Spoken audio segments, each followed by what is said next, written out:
গণেশ পুজোর সন্ধ্যা আরতির জন্য মেখলা চাদর পরে রেডি হচ্ছিলাম, তাই ভাবলাম তোমাদের সাথে শেয়ার করি। এই যে জিনিসটা পরলাম সবার আগে স্কার্টের মতো, এটার নামই হচ্ছে মেখলা। অবশ্যই একটা ম্যাচিং পেটিকোটের ওপর পরতে হয়। আর তারপরে এই যে ওড়না মতো এইটাকে বলে হচ্ছে চাদর, অসমীয়া ভাষায় যেটাকে চাদর বলে। আর জানো তো মেখলার যে কুচিটা পড়ে না, সেটা শাড়ির কুচির ঠিক অপোজিটে পড়ে। আর এই চাদরটা এরকম সুন্দরভাবে সেট করে নিতে হয়। আর এই মেখলা চাদরের সাথে আমি একটা খুব হালকা মেকআপ করেছিলাম উইদাউট এনি ফাউন্ডেশন। শুধুমাত্র যে জায়গাগুলোতে একটু ব্ল্যাক স্পট ছিল সেখানে একটু কনসিলার লাগিয়ে কনসিল করে নিয়েছিলাম।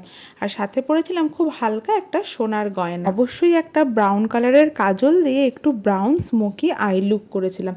এথনিক অ্যাটায়ারের সাথে না দেখতে কিন্তু বেশ ভালোই লাগে। আর সঙ্গে একটা টুইস্টেড ব্রেড করে চুলটাকে সেট করে নিয়েছিলাম। আর এই যে আমি একদম রেডি হয়ে গেছি মেখলা চাদর পরে। ফুল লুকটা কেমন লাগলো কমেন্টে অবশ্যই জানিও। আর এই ডিটেল ভিডিওটা আমার ইউটিউবের চ্যানেলে আর ফেসবুক প্রোফাইলে অলরেডি আপলোড করা আছে। সকলকে টাটা।